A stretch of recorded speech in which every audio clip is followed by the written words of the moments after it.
après l'introduction d'Hélène Merlin-Cashman. On a réuni autour de cette table, qui n'est pas vraiment ronde, mais trois auteurs, deux romancières, Emmanuelle Pierrer, Brigitte Giraud, et un être un peu hybride, poète et bibliothécaire et poète, ou écrivain également, bientôt futur retraité de la bibliothèque, mais justement encore en activité, donc on voulait profiter de son expérience pour discuter justement des questions des liens et des rapports entre les auteurs et la bibliothèque. Alors, dans les deux sens, c'est-à-dire que l'idée est de demander un peu à chaque écrivain quelle relation il a développé au cours de sa formation ou au cours de ses travaux d'écriture avec le monde de la bibliothèque ou le lieu qu'est la bibliothèque.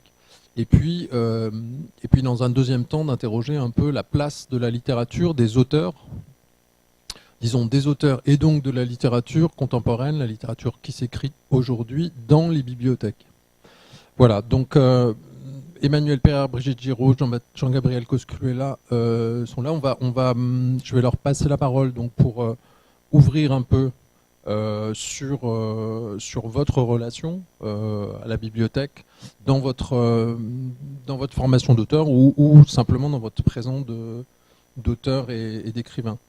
Alors peut-être Brigitte Giraud pour démarrer.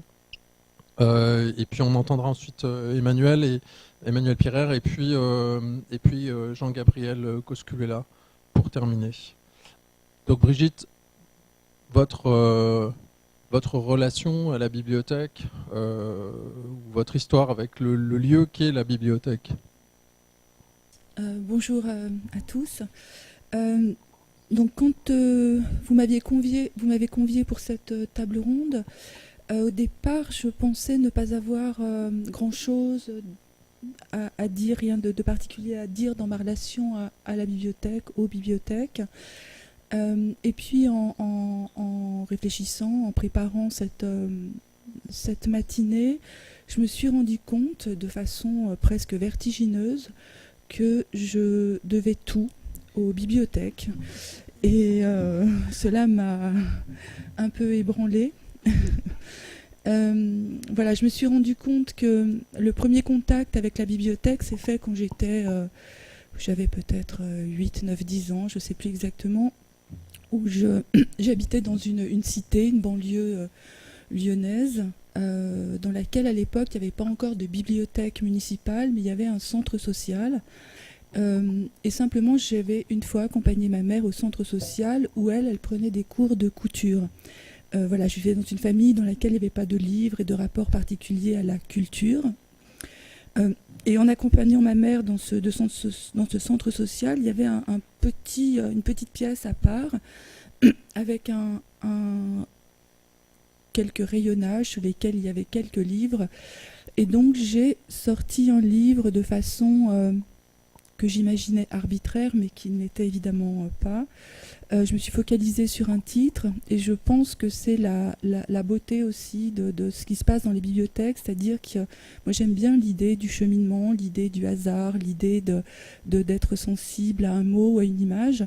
Et le livre qui m'a happée et auquel je dois sans doute tout s'appelle, on a parlé de Paul-Jacques Bonzon tout à l'heure, sûrement un illustre ancêtre de Laurent, s'appelle L'éventail de Séville, et donc dans la bibliothèque verte.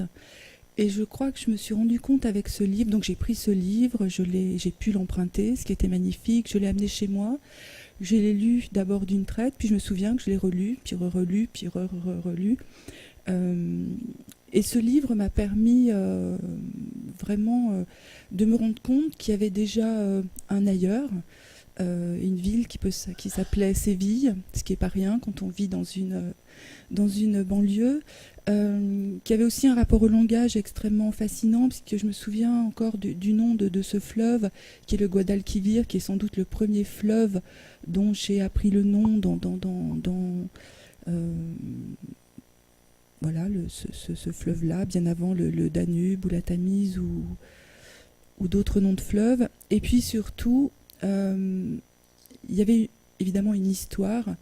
Et cette histoire, je me rends compte qu'elle a été emblématique d'une grande partie de ma relation au monde. Donc on était déjà dans ce qui me passionne et ce qui me fait écrire, c'est la relation aux classes sociales, entre autres. Alors, je vous la fais un peu courte. Une jeune fille, très belle, avec une très belle robe à pois, une andalouse. Je pense que je m'étais dit que je ne mettrais pas des pois, mais du coup, je pense que le lien au pois vient de là aussi. Très belle robe, vous voyez ces robes d'andalouse avec des volants. Tombe amoureuse d'un jeune homme qui lui est d'une classe sociale bien plus basse qu'elle. Il est orphelin, donc ça c'est très évocateur. Il vit chez un aveugle, donc on est là, il y a des couches des couches fascinantes. Évidemment, lui vend de la horchata. Donc horchata, j'ai cru longtemps que c'était du jus d'orange, mais en fait pas du tout. Je suis documentée.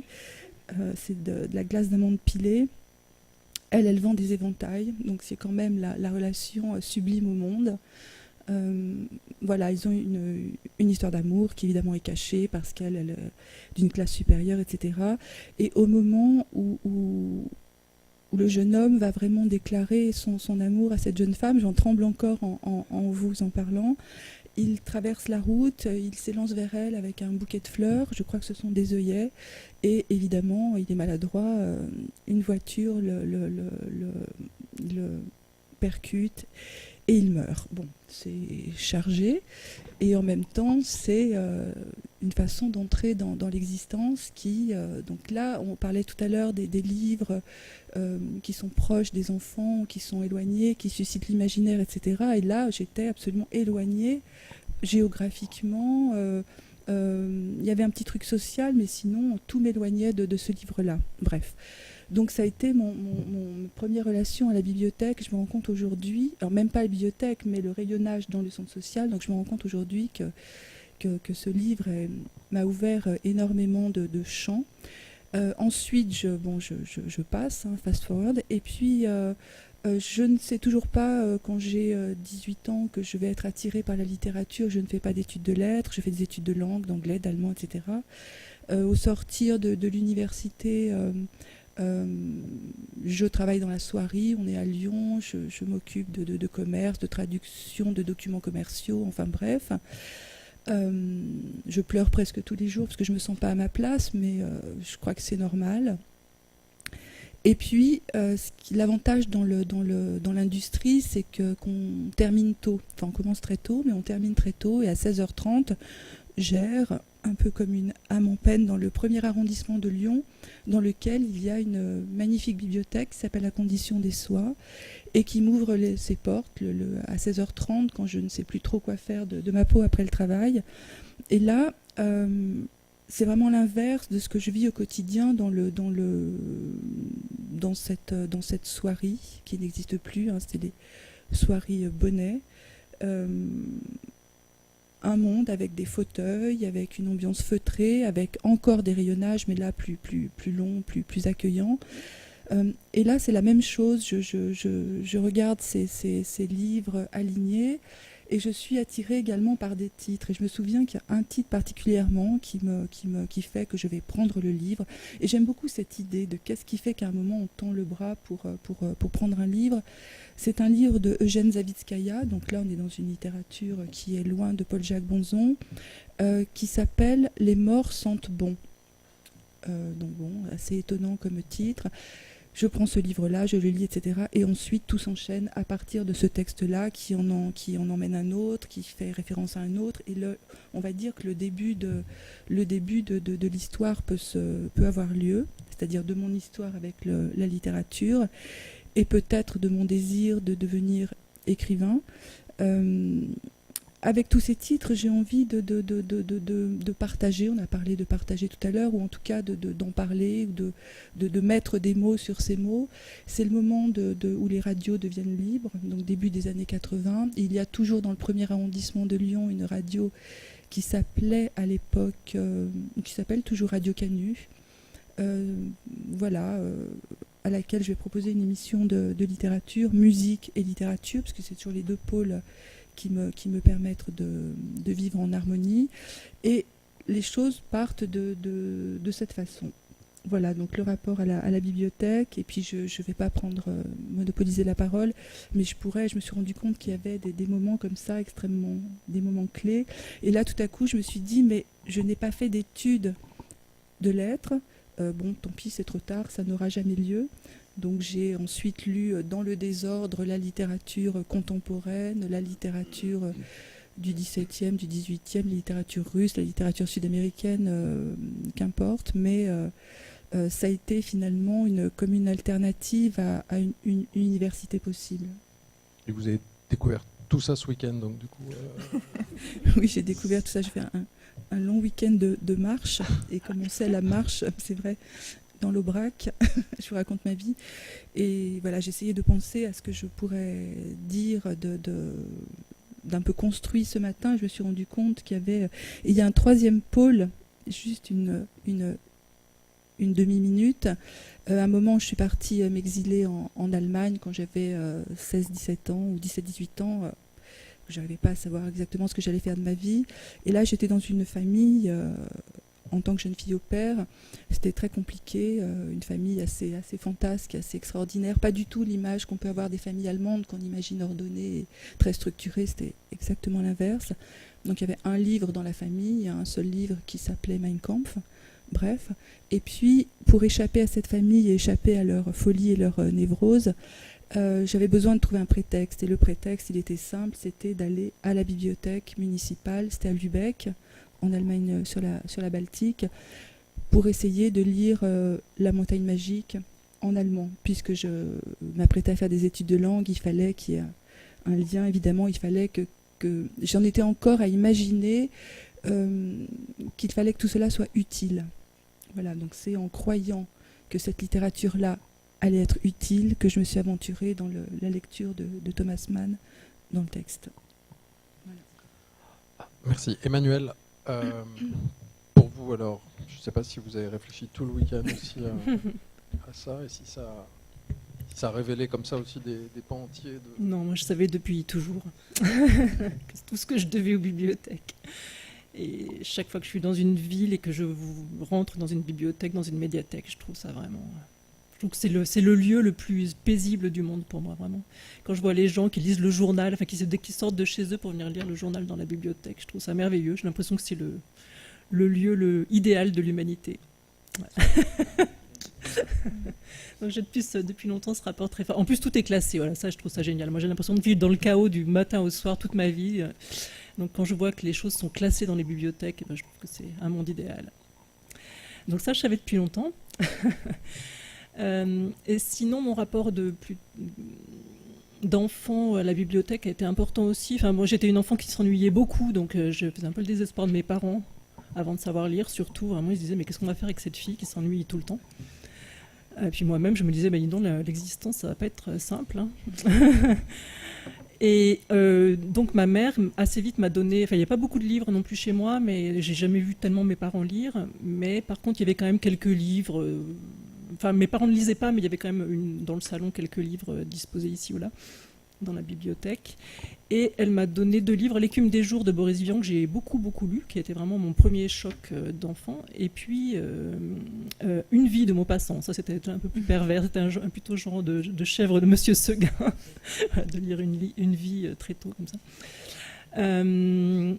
Et donc, ça c'était les premiers livres, et ça a engagé après mon processus de lecture qui m'a vraiment sorti de l'ennui. J'ai passé tout le reste de mon enfance et adolescence à lire beaucoup, et donc aller beaucoup dans les médiathèques diverses, enfin dans les bibliothèques, il n'y avait pas encore de médiathèque, et puis beaucoup au CDI de mon collège qui était plein de littérature, plein de romans, vraiment j'ai lu je crois tout le CDI. Et puis après j'ai vu apparaître avec beaucoup de plaisir les médiathèques, en fait le fait qu'on rajoutait aux livres les films et la musique.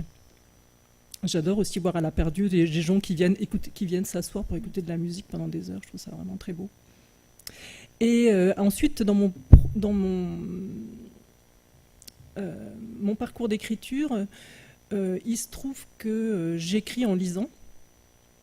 Donc, bon, il y a eu un moment où la littérature progressait en se remettant en cause elle-même, peut-être on peut dire jusqu'au nouveau roman. Et puis, il me semble que maintenant, les textes qui nous intéressent en littérature, c'est pas seulement le texte littéraire, mais c'est le texte du monde, en fait. C'est tous les textes qui nous viennent de partout. Les ouvrages techniques, les manuels de bricolage,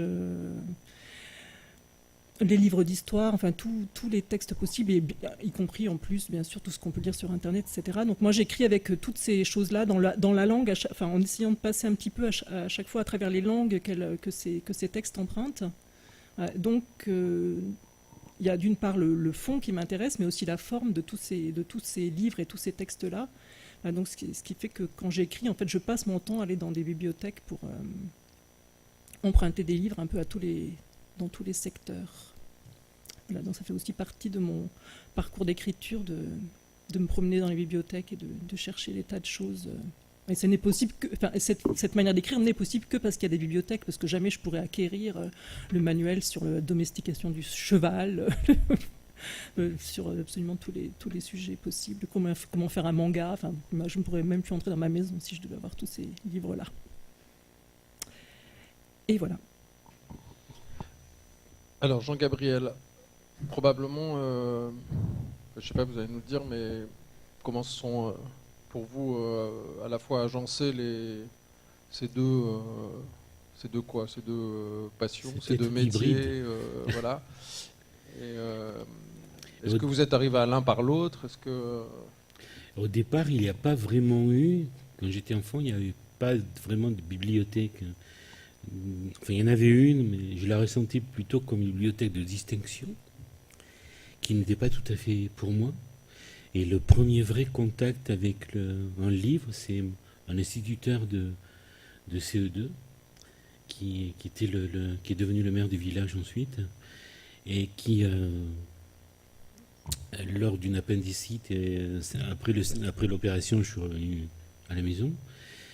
Et un jour, ma mère me dit, il y a monsieur Hichet qui vient te voir. J'ai dit, non, pas dans la chambre. Non, pas dans la chambre. Je me souviens encore. Et je veux pas voir monsieur Hichet. Et en fait, monsieur Hichet venait m'offrir, à ce moment-là, bon, les appendicites, on restait quand même un certain temps avant de reprendre au lit, en tout cas en convalescence, avant de reprendre l'école. Et donc, monsieur Hichet venait m'offrir La case de l'oncle Tom, d'Ariel Becherstoff, qui aurait pu être traumatique et qui en fait m'a donné comme ça des pistes de vie. Et puis il y a eu un grand blanc, on va dire. Il y a eu un grand blanc. Et c'est après en première où j'ai rencontré un professeur de français qui nous a passionnés pour la littérature, et surtout en faculté, que j'ai à nouveau pris le goût de lire, en partie grâce à la bibliothèque universitaire. Il y a des preuves là aussi.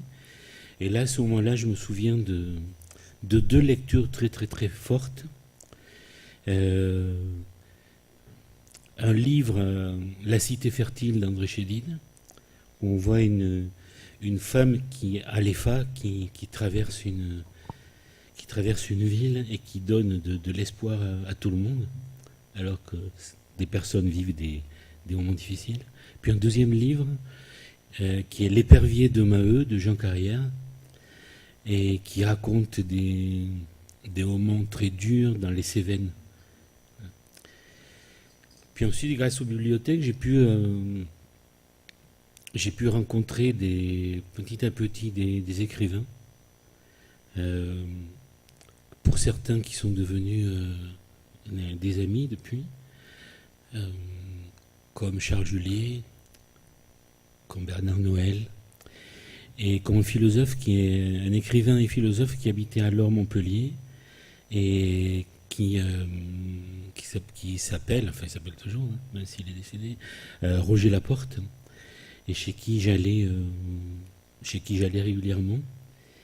Et à côté des bibliothèques, enfin la bibliothèque municipale de Montpellier, la bibliothèque universitaire où je pouvais aller, vraiment vivre des moments de lecture, en tout cas emprunter des livres qui m'ont nourri. La bibliothèque de Roger Laporte m'a élargi l'horizon, a éveillé terriblement ma curiosité. Et j'ai envie de m'arrêter sur ce mot-là, curiosité, parce qu'il y a le bibliothécaire qui ressort sous l'auteur. Ce que j'attends d'un livre, c'est qu'il élargisse les visages ou les paysages que je peux avoir devant moi et qu'ils élargissent ma curiosité. Et une bibliothèque qui n'éveille pas la curiosité, ou un livre qui n'éveille pas la curiosité, ça ne m'intéresse pas. Et ce que je recherche dans une lecture, c'est d'aller vers cet inconnu. Il y a un écrivain ardéchois qui a aussi beaucoup compté pour moi dans mon trajet de lecteur. Parce que je suis autant, ou si ce n'est plus, lecteur qu'écrivain. Et donc c'est Jacques Dupin. Et Jacques Dupin, dans un de ses textes, je crois que c'est dans Éclisse. Éclisse, c'est un petit texte très très dense, enfin tout le monde peut le lire, mais c'est un texte très très dense et très profond, qui a été édité par une micro maison d'édition qui s'appelle Spectre Familier, en Provence et Alpes-Côte d'Azur. Et je crois que c'est dans Éclisse que Jacques Dupin parle de l'inconnu de tout lecteur. Et j'aime qu'un écrivain sollicite la part d'inconnu qu'il peut y avoir en moi. Donc ça passe forcément par... en plus, j'y travaille là depuis 34 ans maintenant, après avoir été professeur dans un premier temps. Donc je travaille à la bibliothèque départementale de près de... Enfin, des bibliothèques départementales. Près, c'est fini. Bibliothèque départementale de l'Ardèche. Voilà, ce qui m'intéresse, c'est aller à l'inconnu qui est dans chaque livre.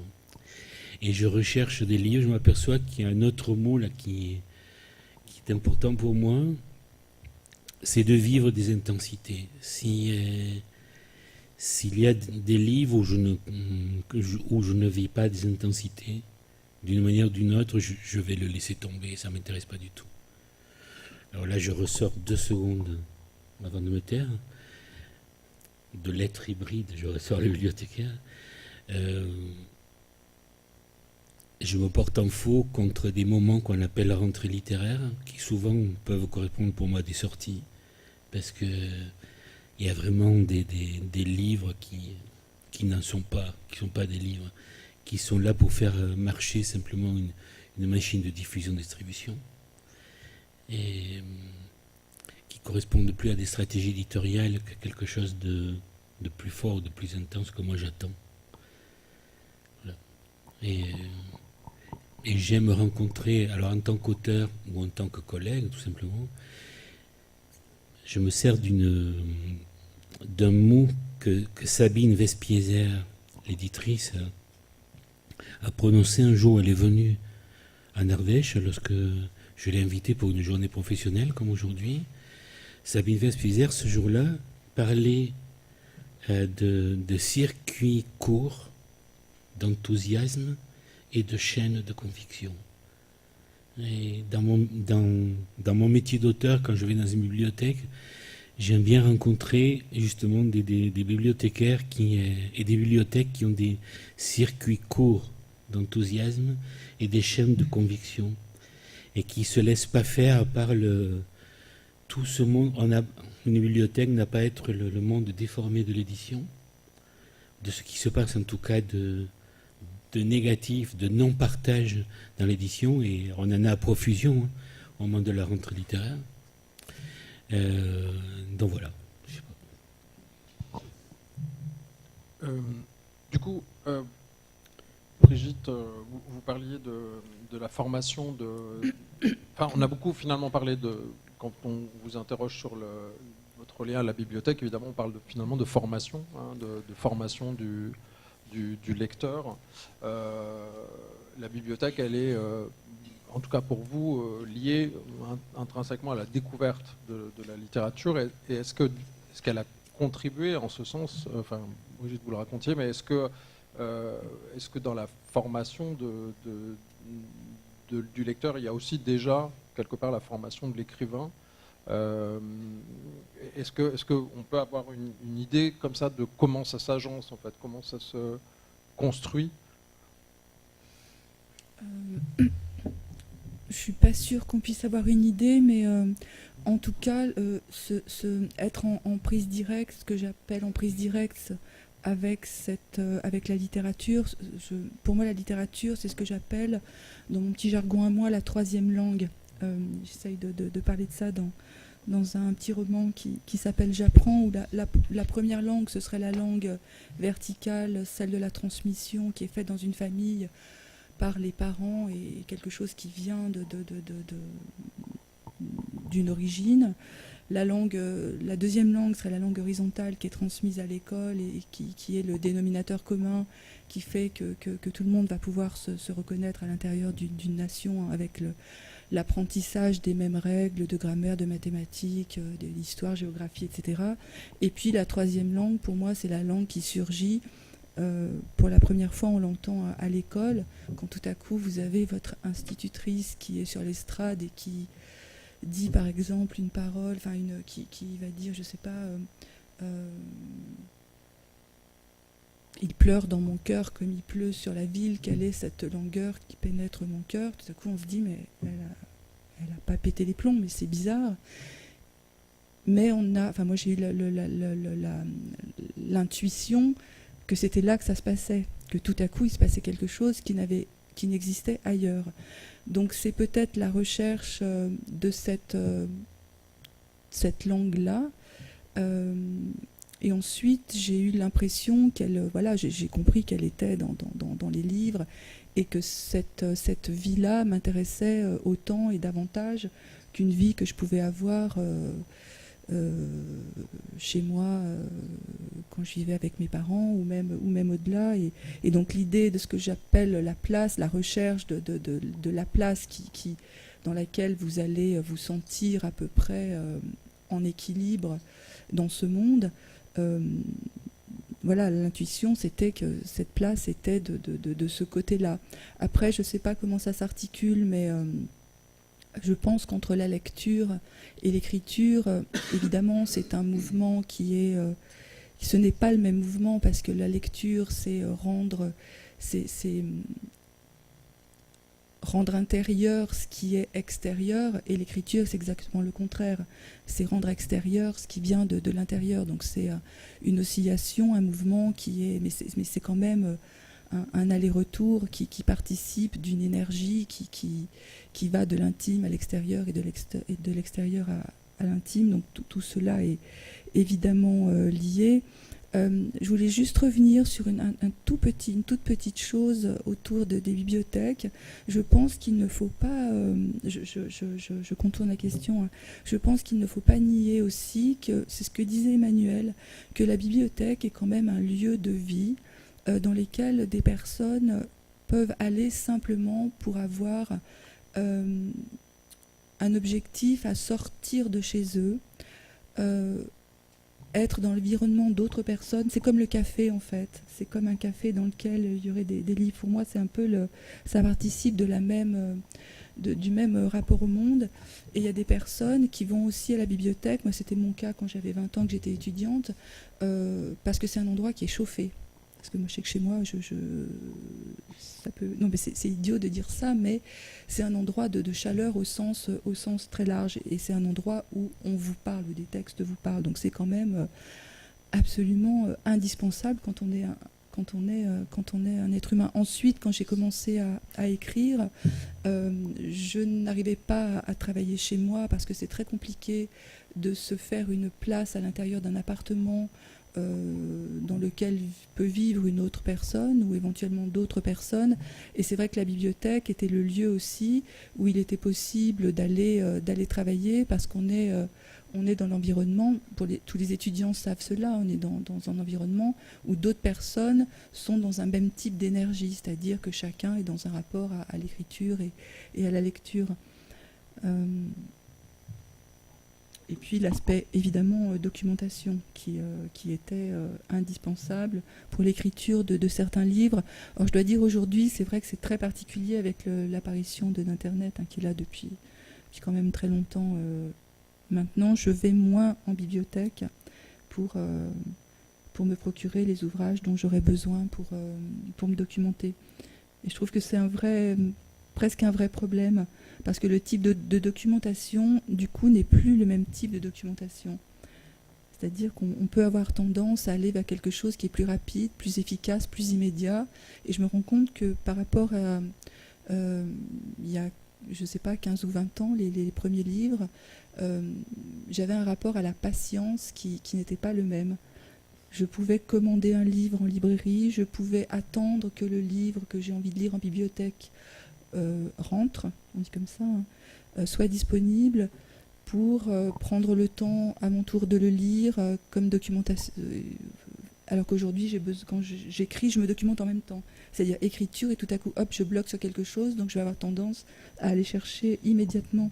Donc ça, c'est voilà, la subversion qui arrive. Emmanuel, vous documentez aussi beaucoup pour vos livres. Est-ce que vous avez recours aussi au lieu chauffé qui est la bibliothèque? Est-ce que cet aspect justement extérieur aussi de la bibliothèque dans un travail d'auteur dont Brigitte disait c'est aussi un cheminement de l'intérieur vers l'extérieur, est-ce que finalement le lieu qui est la bibliothèque est un lieu extérieur avec d'autres gens, c'est aussi important par rapport à l'intériorité du travail de l'écriture, ou à travers par exemple la documentation, est-ce qu'il y a un lien entre ça, entre le besoin peut-être de... Juste la documentation en fait. Parce que pour moi l'écriture c'est un lieu solitaire. Donc j'aime les bibliothèques parce que ce sont des lieux communs, des lieux collectifs, où chacun peut être en soi avec sa lecture, mais quand même avec les autres, éventuellement parce qu'il a besoin de se chauffer, mais pour aussi plein d'autres raisons. Donc j'y vais chercher mes documentations et je rentre chez moi les lire. Et donc je reste pas, en tout cas pour écrire, je peux lire à la bibliothèque, mais je ne peux pas écrire à la bibliothèque. Et mon rapport à l'écriture, il s'est fait, enfin il y avait comme un terreau de lecture, de toutes ces lectures dont j'ai parlé tout à l'heure, qui était là pour le nourrir, mais ensuite le rapport, enfin la manière de trouver sa langue, tu parlais d'une succession de langues, le fait de trouver sa langue dans l'écriture, c'est une étape très importante. Pour moi, ça a été lié à la poésie, en fait. Et c'est le travail le plus solitaire et le plus long qui puisse exister. Enfin, d'ailleurs, pour chaque livre, en fait, j'essaie de réinventer une autre langue, donc c'est toujours aussi difficile et le rapport à la solitude est toujours aussi intense. Par chance, je peux m'enfermer dans ma chambre. Et une idée m'a échappé. Et elle me reviendra plus tard. Et Jean-Gabriel, Emmanuel parlait tout à l'heure du lieu du classement, c'est-à-dire que la bibliothèque comme lieu de classement, justement, pour vous qui êtes poète, écrivain, est-ce que ça vous a apporté aussi quelque chose de l'ordre de l'ordre un peu dans le désordre intérieur? Est-ce qu'il y a cette idée de se servir un peu de ça en tant que structure du classement dans l'image du classement, voilà, c'est un peu plus large que ça, c'est-à-dire le fait que la bibliothèque est par nature structurée, une sorte de lieu un peu d'objectivation pour de la littérature. Est-ce que ça a joué un rôle, parce qu'au final, même dans votre choix de cette carrière? Alors, comme j'y travaille, je vais un peu moins dans les bibliothèques quand j'étais étudiant, mais vous y passez quand même toutes vos journées. J'y passe. Enfin, je suis aussi sur le terrain, sur le réseau des bibliothèques, puisque la bibliothèque départementale, son travail essentiel, c'est d'aller en milieu rural, en Ardèche essentiellement. Et ce qui est intéressant dans le classement, dans une bibliothèque, c'est justement, c'est tellement vaste, c'est tellement immense une bibliothèque, même une bibliothèque départementale de l'Ardèche qui est assez jeune, qui a tout juste 35 ans. On a un fonds qui doit avoisiner les 600 000 documents. Le classement permet justement d'aller faire, lorsqu'on s'est familiarisé, qu'on s'est approprié le classement, permet justement d'aller faire des découvertes. Et lorsque vous avez la chance de rencontrer un bibliothécaire qui est aussi un passeur, pas pour regarder passer les livres, parce qu'il en passe un certain nombre dans l'année dans la production éditoriale, mais les faire passer, là c'est autre chose. Là vous pouvez aller vers de la découverte, vers l'inconnu, comme le disait Brigitte Giraud. Ce qui est intéressant, c'est que vous soyez lecteur. Et un auteur, c'est avant tout un lecteur. Que vous soyez lecteur ou écrivain, ce qui est intéressant, c'est de trouver sa troisième langue, finir par la trouver et la faire vraiment sienne ensuite, l'inventer, comme le disait à l'instant Emmanuel Pereire, et pour sortir de soi, même si moi c'est vrai, j'écris peu à la bibliothèque. À la bibliothèque, j'y travaille surtout. Aujourd'hui, j'écris plutôt chez moi, ou dans des cafés, ou dans des trains. C'est de sortir de chez soi et retrouver, ce qui est quand même, c'est de retrouver, en sortant de chez soi, retrouver quelque chose qui est un monde intérieur. Quand vous lisez, pour reprendre des auteurs que j'ai cités tout à l'heure, comme André Chédid, bien pour citer une autre personne que j'ai lue récemment, qui est une romancière et novelliste qui me touche en tant que romancière et novelliste, mais là j'ai découvert un livre de Marie-Hélène Lafont, qui est un livre un petit peu un journal ou un atelier d'écriture qui s'intitule Chantier et qui est édité par Marie-Claude Char et Michel Gazier aux éditions du Busclat. Et j'ai été émerveillé de découvrir comment Marie-Hélène Lafont, qui vient du Cantal, je crois, qui a vécu dans un monde extrêmement rural, ensuite est allée vers la littérature, vers la peinture. Je crois qu'elle cite à un moment donné aussi le travail de Bill Viola. Donc c'est un livre qui m'a, pour parler d'une des dernières lectures que j'ai eues, qui m'a vraiment passionné, parce que elle parle des choses que j'ai pu vivre dans mon enfance ou mon adolescence, et en même temps elle vous fait sortir pour aller vers un autre lieu qui peu à peu devient le vôtre, que vous faites vôtre, quoi. J'ai retrouvé mon idée. Ouais, allez-y. Ça met en rapport en fait l'écriture et le classement en bibliothèque. Tout à l'heure, je vantais le classement en bibliothèque, mais il y a quand même un petit problème qu'il faudrait soulever, entre nous pour une fois.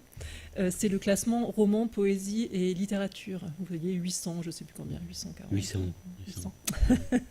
Et en fait, quand j'ai commencé à écrire, j'ai eu le plus grand mal à trouver comment faire, parce que je pensais soit qu'il fallait écrire des romans, soit qu'il fallait écrire de la poésie, puisque c'est ça qu'on m'avait appris à l'école. Il y a roman, il y a poésie, et dans les bibliothèques, la même chose. Je n'avais pas encore repéré 800 à l'époque. Donc je pensais que c'était soit roman, soit poésie. Donc je passais de l'un à l'autre en me disant est-ce que je suis plutôt romancière ou poète, etc. Et je ne trouvais pas comment faire. Et donc c'est seulement dans ce long processus de travail seul que en passant par Michaud, en fait, qui écrivait de la poésie en petits textes en prose, très écrits comme ça, que j'ai trouvé le moyen d'avancer vers cette langue poétique pour après pouvoir élargir vers le roman. Et donc en fait il y a beaucoup d'auteurs en effet qui sont ni en roman ni en poésie, qui mêlent les deux. Voilà. Et ça, c'est une chose qui me paraît assez importante en rapport avec le fait de classer et de séparer. Et donc, en plus, ce classement 800 là, m'a toujours beaucoup troublé. Il y a un livre qui s'appelle « Comment faire disparaître la Terre » où j'ai parlé un peu du classement Dewey et du problème que ça pose quand vous êtes tout d'un coup mis, non pas en roman, mais en 800. Alors là, vous êtes sûr que vous n'allez jamais être lu par personne. Je confirme un peu la chose. Ça me fait penser à dire deux choses. Il y a l'éditeur POL qui dit « La poésie, pour moi, c'est le noyau dur de la littérature ». Et c'est souvent ce que j'ai dit en poésie revient dans l'édition de romans quelque temps après. Mais ça a d'abord commencé en poésie. Et puis il y a une autre chose à laquelle me fait penser Emmanuel Paré en parlant, en disant quelques mots à l'instant, c'est que en tant qu'auteur, mais en tant aussi que conservateur de bibliothèque, je me porte en faux contre l'idée que la littérature ne concerne que les seuls romans. Le continent littéraire est vaste, il ne s'arrête pas qu'aux romans, même si on peut trouver des romans extraordinaires.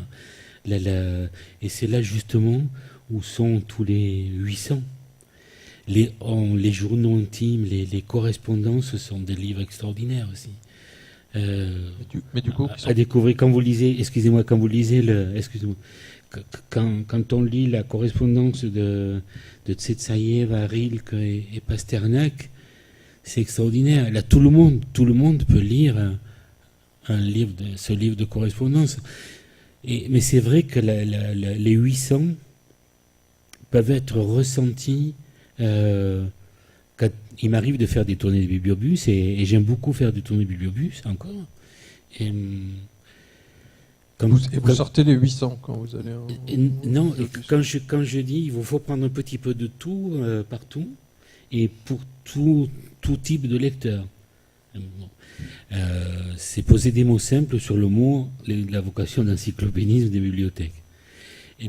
Mais quand je leur montre l'étagère des 800, on me dit « Ah, mais ça sort pas. Ça sort pas. Et moi, j'essaie de trouver des mots différents chaque fois, mais qui reviennent à dire « Ça sort pas, mais c'est là souvent que ça commence aussi. » Mais c'est vrai que les 800 en bibliothèque peuvent être vécus comme une espèce d'angle mort. Pour les auteurs, c'est la vexation suprême. Oui. Brigitte, la cote 800, ça vous dit quelque chose Brigitte, ou, vous êtes en roman, vous, en fait. Roman. Brigitte Giraud est présente à la bibliothèque départementale de l'Ardèche en tant qu'auteur, comme Emmanuel Pereire, mais aussi en tant que directrice de collection. La Forêt. Ah oui. Chez Stock. Mais oui, je confirme, elle est dans la zone roman. Mais du coup, c'est intéressant cette histoire de Côte 800 là, parce que finalement, j'imagine qu'entre le récit et la poésie, il y a énormément de littérature pour le coup, c'est ça. Donc il y a un classement récit, un classement poésie et un classement littérature, hein, c'est ça. Oui. Et du coup, dans ce classement littérature, vous dites finalement c'est comme si ça rentrait un peu par là la littérature, mais ça sort pas non plus. C'est-à-dire qu'il n'y a pas de c'est une. C'est là où le travail de médiation des bibliothécaires doit intervenir par divers moyens. C'est vrai que. Non, mais c'est vrai que je ne pensais pas qu'on allait parler de ça, mais c'est vrai qu'en tant que directrice de collection, donc la collection La Forêt chez Stock, je me suis posé la question d'emblée de savoir s'il fallait inscrire sur la couverture du livre le genre supposé du texte qui est publié. Est-ce qu'il faut mettre roman, est-ce qu'il faut mettre récit, est-ce qu'il faut nommer? Et c'est vrai que ça a été un casse-tête absolu, si bien que j'ai fini par décider de ne pas nommer le genre du texte proposé sur la couverture, quitte à le faire si l'auteur le souhaitait vraiment quand il s'agissait d'un roman, clairement et nettement d'un roman sur la page, la première page, avec le nom, le prénom, le titre, etc. Et certains libraires, alors je n'ai pas eu l'occasion d'en parler avec des bibliothécaires, mais certains libraires ont fini par penser que la collection était justement une collection qu'on ne pouvait pas vraiment mettre dans une case, donc c'était peut-être compliqué de la proposer, donc ça finit par devenir une collection dont on disait qu'elle était singulière, ce qui n'est pas pour me déplaire, mais en même temps l'objectif c'est aussi que les textes puissent rencontrer leurs lecteurs. Donc je voulais pas enfermer les textes, donc en voulant ne pas les enfermer, finalement l'ouverture était moins probante que la fermeture. C'est finalement des questions assez compliquées. Mais c'est vrai que j'en ai jamais parlé avec des bibliothécaires. Parfois, entre un récit et un roman, bon, il y a toute une théorie. Il y a des colloques qui existent autour de ces questions qui sont passionnantes. Mais là, il y a en plus un libraire qui vient d'entrer dans la salle. Il est dans l'ombre là-bas, tout au bout. Il pourra peut-être me dire ce qu'il en pense. Mais voilà. Mais cela dit, c'est un curieux hasard. Enfin, un hasard sûrement pas, mais l'idée c'était aussi dans un deuxième temps d'interroger la place de la littérature dans la bibliothèque, la littérature contemporaine, vivante. C'est un curieux catalogage, je dirais, d'imaginer qu'on sépare la littérature du roman et de la poésie, et qu'en fait le rayon littérature entre guillemets, ne marche pas. Est-ce que c'est pas, symbolique de quelque chose, Jean-Gabriel? Alors c'est sur un plan tout à fait bien sûr, personnel. Moi je pense qu'en général, les bibliothécaires se laissent trop faire par ce qui se passe en amont dans l'édition. Et on doit, comme je le disais tout à l'heure, on n'a absolument pas à être... Moi ce qui m'intéresse en tant que lecteur, en tant qu'auteur et en tant que bibliothécaire, les bibliothécaires n'ont pas à être les échos plus ou moins déformés de ce qui se passe dans l'édition. Et ce qui me touche dans l'édition aujourd'hui, souvent, c'est de rencontrer des textes qu'on dira inclassables. Mais oui, il se passe des tas de choses. Je parle de notre auteur qui m'intéresse beaucoup, qui est Pascal Quignard. Allez donner le titre de roman au livre de Pascal Quignard. Non, ça dépasse l'espace romanesque. Quand vous lisez Vie secrète, qui à un moment donné parle même de ce que peut être la littérature, la lecture, l'écriture, il y a des pages de pensée pure où l'écriture se branche directement sur la pensée, ce que demandait Roger Laporte. Pour moi, le moment le plus fort de vie, c'est le moment où j'écris. C'est en gros ce que dit, je raccourcis beaucoup, mais c'est ce pourquoi pensait et écrivait Roger Laporte. Moi, je le rencontre dans plusieurs textes qui s'écrivent et s'éditent aujourd'hui, mais que je vais ranger dans une catégorie des inclassables. Et voilà, en tant que lecteur, en tant qu'auteur et en tant que bibliothécaire, je suis très sensible à ces livres-là, à cet espace ouvert par ces livres-là. Et c'est vraiment intéressant. Si les bibliothèques ne sont pas attentives à ces livres-là aujourd'hui, elles ratent quelque chose de ce qui se passe en littérature contemporaine. Ouais. Mais vous dites que certains de ces textes dépassent, j'entends bien le mot, le roman. Alors je ne suis pas forcément d'accord dans l'absolu. Le roman est un genre qui peut être extrêmement puissant aussi. C'est-à-dire que je ne pense pas qu'il y ait un genre qui puisse dépasser un autre.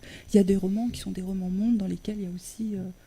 de la narration, il y a de la pensée, il y a tout un tas de choses. Je nuance un petit peu. C'est ce qu'on fait passer aujourd'hui dans l'édition comme roman. Après, on est d'accord sur le fond. Quand vous rencontrez je reviens sur l'épervier de Maheu. Moi, j'ai été bouleversé complètement par l'épervier de Maheu, qui est un roman plein, même s'il parle de choses dures, graves. J'ai été bouleversé par ce roman-là, comme je l'avais été par le livre d'André Chédid, La Cité fertile, qui est plus simple d'abord, qui est plus abordable, peut-être, moins dur. Mais voilà, je parlais des romans qui n'en sont pas, quoi. Il y a Valérie Larbaud qui dit des livres que ça en vaut pas la peine. Voilà, c'est de ces livres-là dont je veux parler. Des livres que ça en vaut pas la peine, quoi. Et il y en a quand même un certain nombre. Par rapport à ce que vous disiez tout à l'heure, Brigitte, sur l'apparition d'Internet, comment vous voyez tous les trois l'évolution des bibliothèques, c'est-à-dire justement ce cheminement de la bibliothèque vers une bibliothèque troisième lieu, une bibliothèque comme un espace pas privé, pas public, mais de rencontres, un lieu culturel ouvert à des nouvelles problématiques qui échappent largement à la question du livre, qui a commencé avec les médiathèques dont Emmanuel parlait tout à l'heure, sur le fait qu'on y a apporté de la musique et puis des films, et puis maintenant on y apporte voilà, je sais pas, des Fab Labs, des Grénothèques. Je ne sais plus, Philippe m'a dit qu'il y a une médiathèque, il n'y a pas très loin d'ici, où on prête des moules à gâteaux. Donc voilà, on a un certain nombre d'exemples comme ça où les médiathèques, peut-être les moules à gâteaux, ça va pas être pour déplaire à Emmanuel et son sens du bric-à-brac, de la documentation. Mais voilà, ce qu'on voit, c'est que les bibliothèques, évidemment,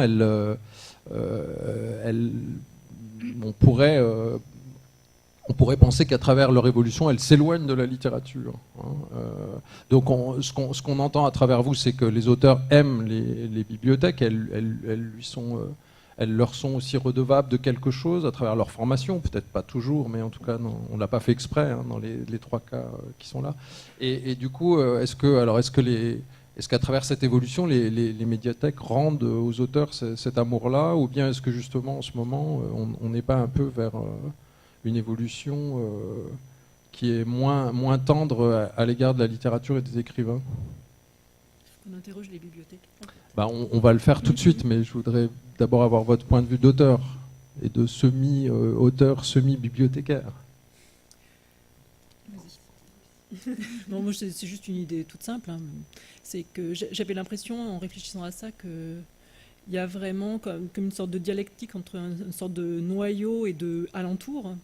Le noyau étant pour moi la littérature, mais peut-être pas que pour moi. Enfin, c'est dans le rapport à la langue, à la recherche sur les nouvelles manières de s'exprimer, le rapport avec les livres plus anciens. Enfin, tout ça fait pour moi le noyau de notre possibilité d'échange à travers la langue.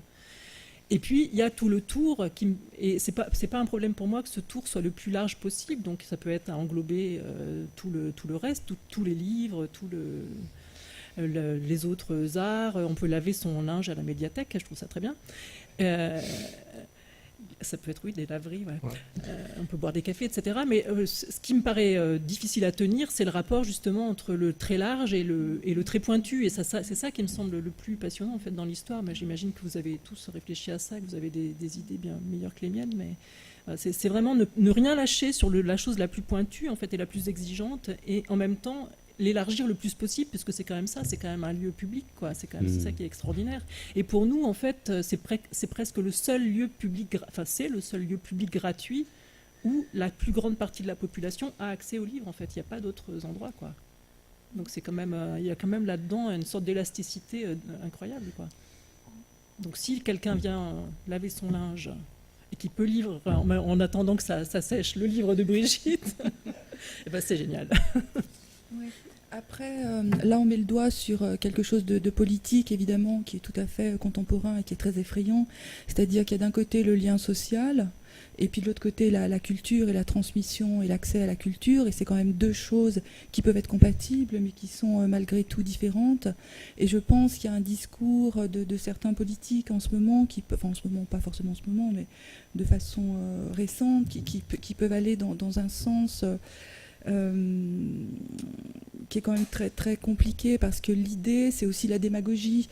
Et j'ai entendu récemment dans un festival près de Bordeaux, dans une petite ville, peu importe que je la nomme ou que je ne la nomme pas, mais l'élu à la culture disait c'est une bibliothécaire qui m'a retransmis cette parole.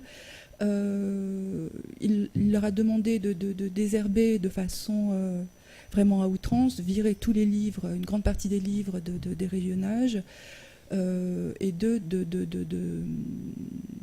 mettre à, je sais pas, de se défaire de ces objets ringards. C'est-à-dire que pour plaire à ces électeurs, et donc pour qu'ils soient dans une transition, pour amener des objets beaucoup plus glamour, connectée ou pas connectée, peu importe, mais elle était totalement sidérée face à cette parole, elle ne savait pas comment réagir. Donc je pense que le danger, il est plus voilà, parce qu'en effet, la laverie, le café, les moules à gâteaux, toutes ces choses-là, mais le point de départ, c'est quand même l'idée d'une transmission. J'entendais ce week-end à la radio une petite émission sur France Inter où était invité Vincent Monadé, le président du CNL. Je ne sais pas si d'autres personnes ont entendu, c'était pas mal d'égards assez intéressants.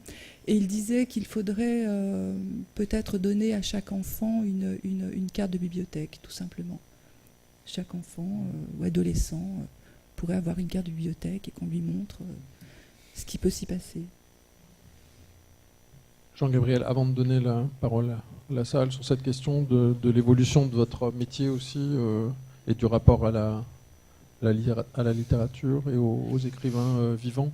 Alors pour ne parler que de la seule littérature en bibliothèque, il est évident qu'aujourd'hui, il est important qu'on puisse offrir aux lecteurs, aux usagers, on parle aussi d'usagers des bibliothèques, et aller chercher les non-usagers, qui ne sont pas des non-lecteurs, comme des fois on le trouvait dans la presse professionnelle à un moment donné, qu'on puisse trouver dans la bibliothèque la littérature sous tous les supports existants aujourd'hui.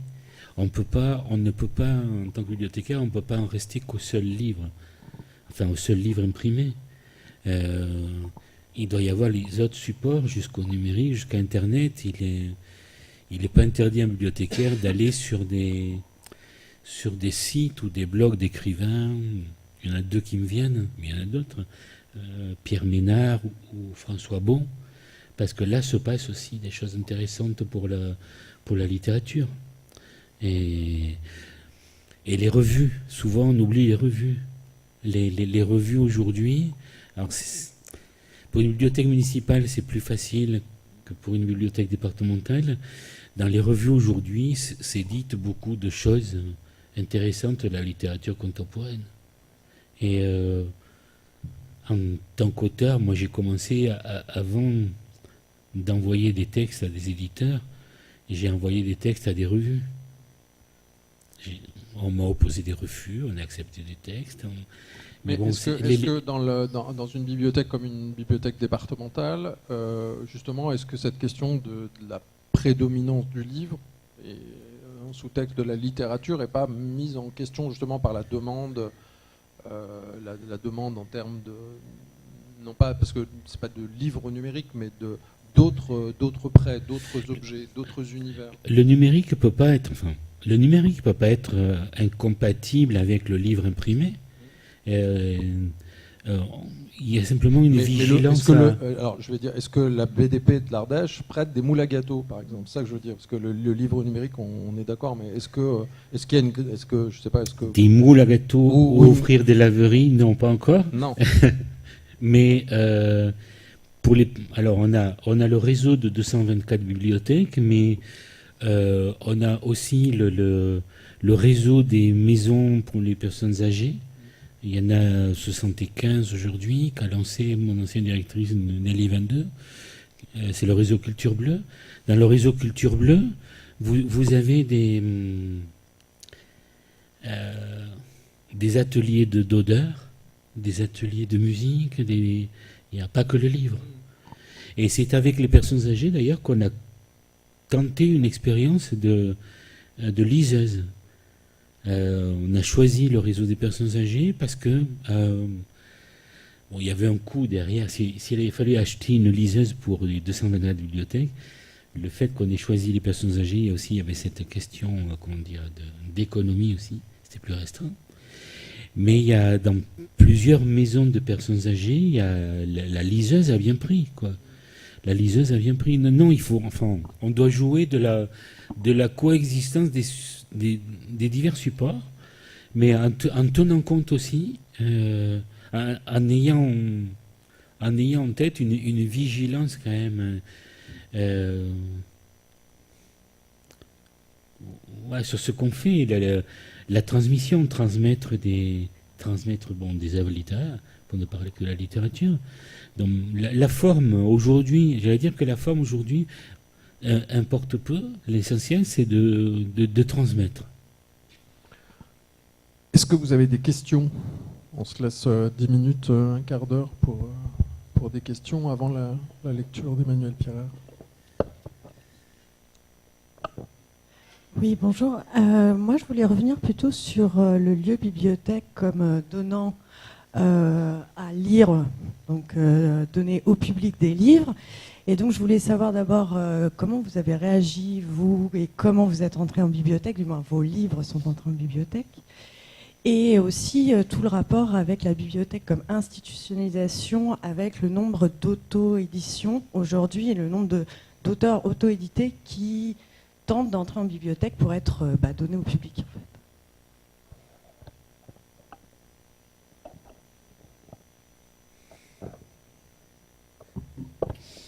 Alors,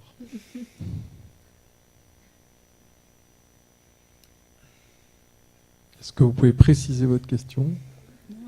Moi, j'ai plus envie que vous nous disiez, vous, votre rapport à la...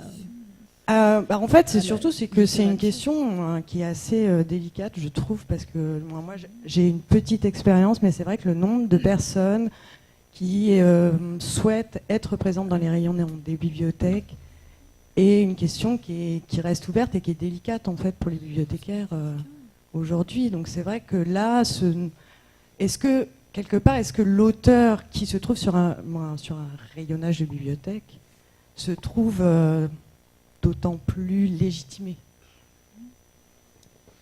Et puis moi j'ajouterais, alors du coup ce que je voulais poser c'est un peu la même question, mais est-ce que la bibliothèque joue encore un rôle dans la carrière littéraire d'un écrivain?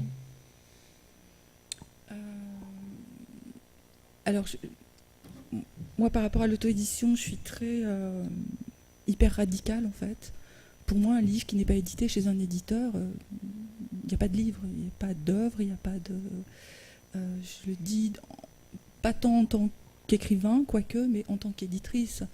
Voilà, moi je passe une grande partie de mon temps à recevoir et à lire des manuscrits. Et voilà, ce qui me paraît être publiable et intéressant, si je ne peux pas le publier moi-même, je le transmets à un confrère éditeur, ce que font quasiment tous les éditeurs. Après, c'est un positionnement très personnel. Je me dis que si chaque personne qui écrit, je ne sais pas, un récit, un petit roman, une poésie, a une légitimité à être représentée sur un rayonnage de bibliothèque ou alors en librairie, je ne vois pas où s'arrête. Enfin, c'est quelque chose quasiment que je ne comprends pas. Voilà, c'est vraiment très, très personnel. Ce serait bien que vous puissiez dire les uns les autres ce que vous en pensez. C'est la même question, vous parlez de pression en fait, du public, c'est la même pression quand les lecteurs demandent, comme ils ont envie de lire énormément Marc Lévy, moi je l'entends beaucoup dans certaines bibliothèques que je fréquente, donc il faudrait en acheter 1, 2, 3, 4 exemplaires et c'est ce qui se passe souvent. Voilà, c'est peut-être pas très agréable de dire cela, mais moi c'est ce que je vois dans certaines bibliothèques. Comme il y a une grosse demande pour tel auteur, on va allouer des budgets. Donc là, on est plus en lien avec ce qu'on peut appeler une actualité, même pas une actualité, mais une pression au sens un peu large.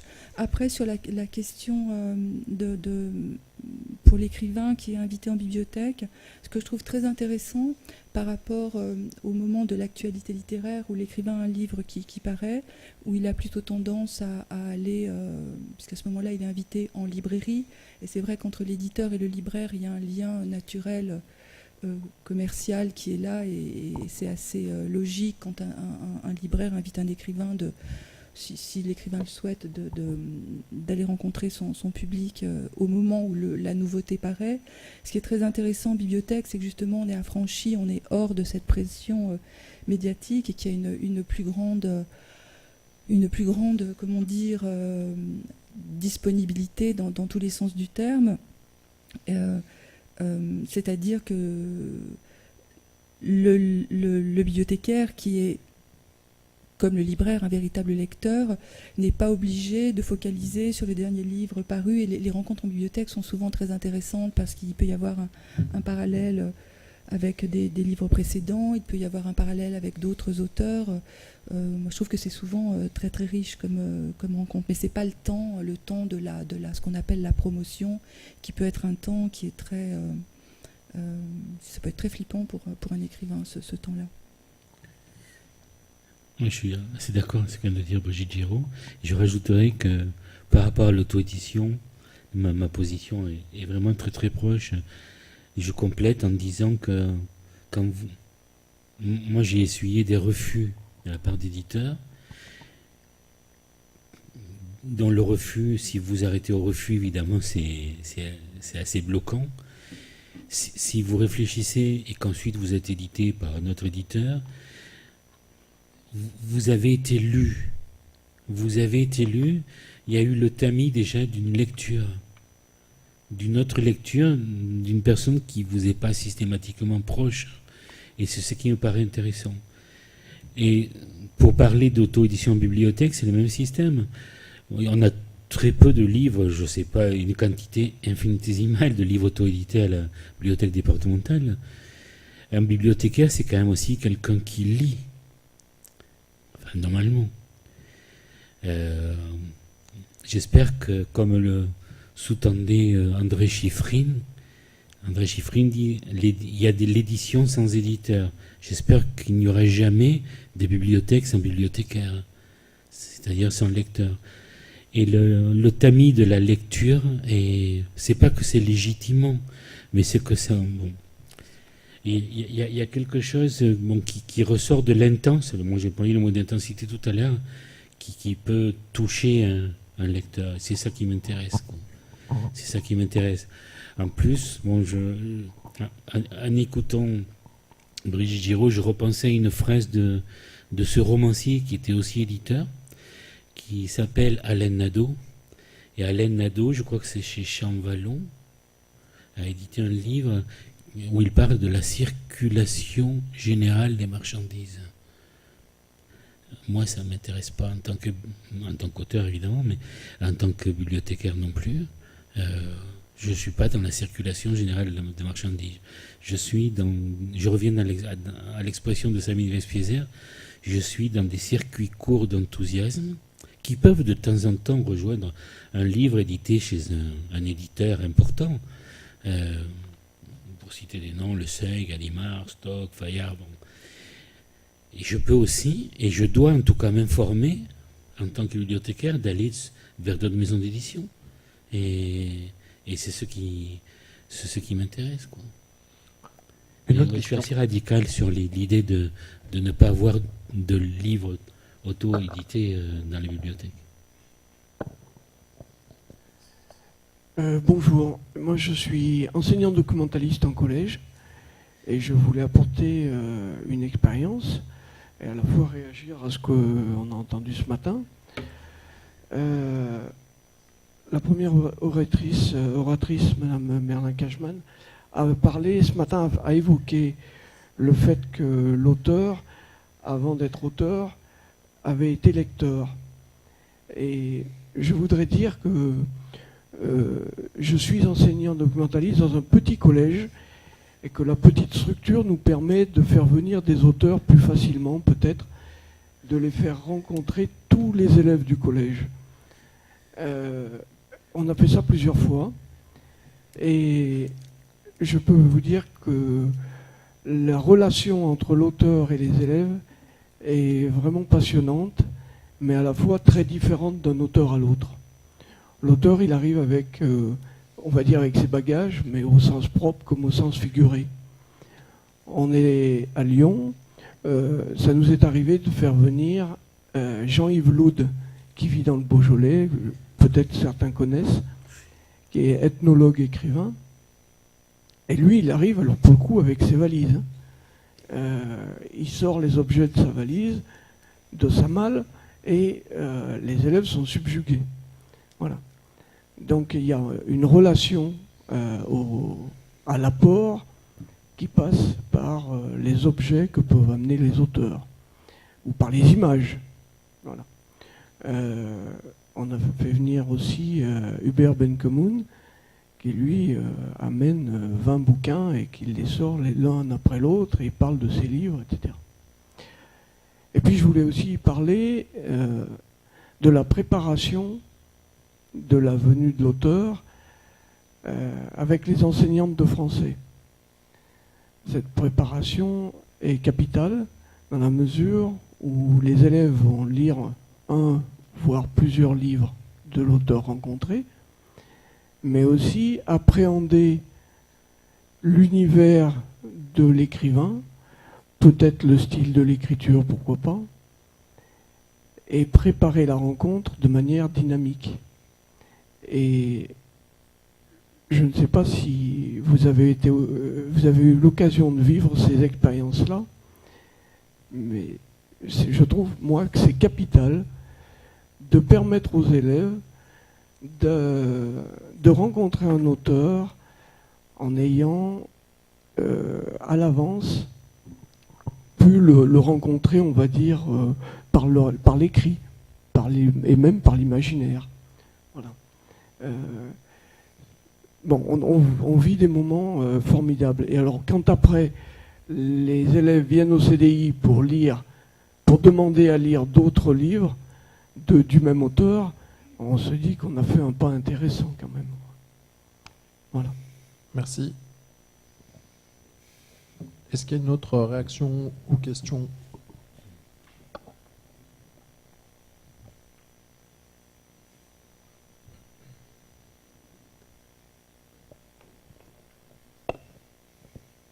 Alors en fait, je travaille dans une bibliothèque, mais je suis aussi lectrice dans d'autres bibliothèques.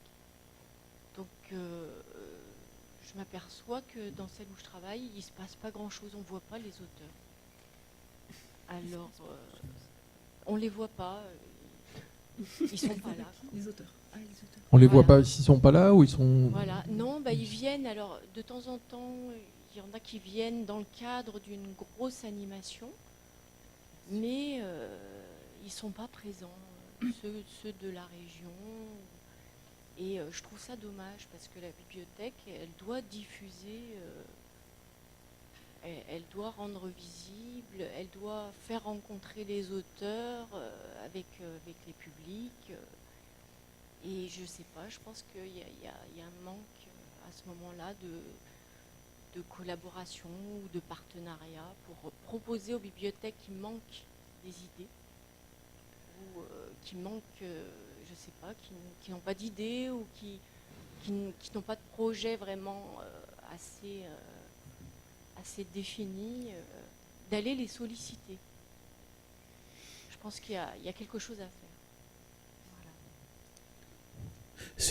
Ce qui est tenté, je réponds à deux personnes, là, au monsieur et à la personne qui vient de parler. La préparation de la venue d'un écrivain est importante, vraiment importante. Bon, je l'ai dit en tant qu'auteur, mais aussi en tant que bibliothécaire. Ça se prépare. On ne va pas rentrer dans le détail de ce que peut impliquer la préparation de la venue d'auteur, mais ça se prépare, quoi. Et ensuite, pour vous répondre, il y a moi, j'ai pas eu l'occasion d'y assister jusqu'à maintenant, mais je sais que ça existe à la Part-Dieu. L'ARALD collabore avec la Part-Dieu pour des moments qui s'intitulent la fabrique de l'écrivain. Et je trouve intéressant de rentrer dans l'atelier de l'écrivain et d'aller découvrir le travail de l'écrivain. Mais ça peut se passer ça peut se passer ailleurs qu'à la Part-Dieu. Vous voulez dire il faut qu'on donne des idées aux bibliothécaires, en fait. C'est ça que vous voulez dire. Vous osez pas parce que vous l'êtes, mais...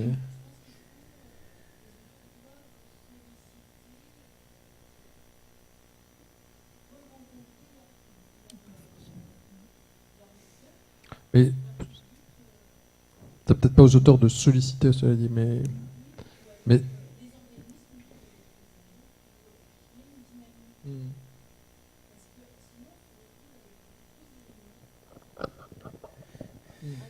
seul auteur tous les 2 ans, lors d'un gros événement, Et je trouve ça dommage parce que ça rend la bibliothèque n'est plus vivante. Enfin, c'est comme ça que je l'aperçois. Elle s'endort. C'est une des fonctions, en tout cas, de la bibliothèque. Il y a quelques années, à Médiat, lors d'une journée professionnelle qui était sur les actions littéraires, les actions, pardon, culturelles, l'action culturelle à la bibliothèque, je disais que s'il y a des personnes qui venaient à la bibliothèque simplement pour rencontrer un écrivain, c'était quelque chose d'extraordinaire. Si ensuite elles sont abonnées à la bibliothèque, bon, très bien. Mais c'est pas, je veux dire, c'est pas une condition sine qua non de rentrer à la bibliothèque et d'être abonné. S'il y a des personnes qui ne viennent que pour rencontrer des écrivains, c'est un des services qu'offre la bibliothèque. Et là, on est, peu importe la taille de la commune où est cette bibliothèque. Moi, j'ai juste une expérience que j'ai eue avec cet écrivain qui était manœuvre, journalier, puis est devenu ouvrier agricole. Je l'ai découvert comme beaucoup de monde l'ont découvert lorsqu'il est passé dans une émission de Poivre d'Arvor à la télé. Je ne me rappelle plus le nom de l'émission, je crois que ça s'appelait Vol de nuit, quelque chose comme ça. Et j'ai vu Thierry Metz chez lui, près d'Agen, en train de jouer au piano. Je me suis dit, et puis il a parlé de son travail et de ce livre qui est édité à la collection L'Arpenteur chez Gallimard, qui s'intitule Le Journal de manœuvre. Je me suis dit, j'ai envie de faire venir Journal de manœuvre. Thierry Metz pour le Journal de manœuvre. Je pense que Thierry Metz, qui était quelqu'un de relativement retrait et timide, n'aurait jamais sollicité des bibliothèques pour aller parler de son livre.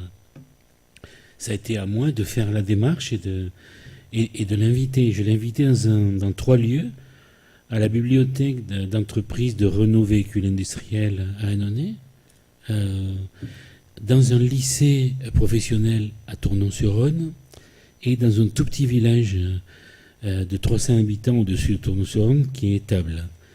Et il s'est passé quelque chose, mais parce qu'on l'avait préparé et que le courant, il y avait une centaine de personnes dans ce petit village d'Étable qui ont fait, voilà, majoritairement c'était des gens du village et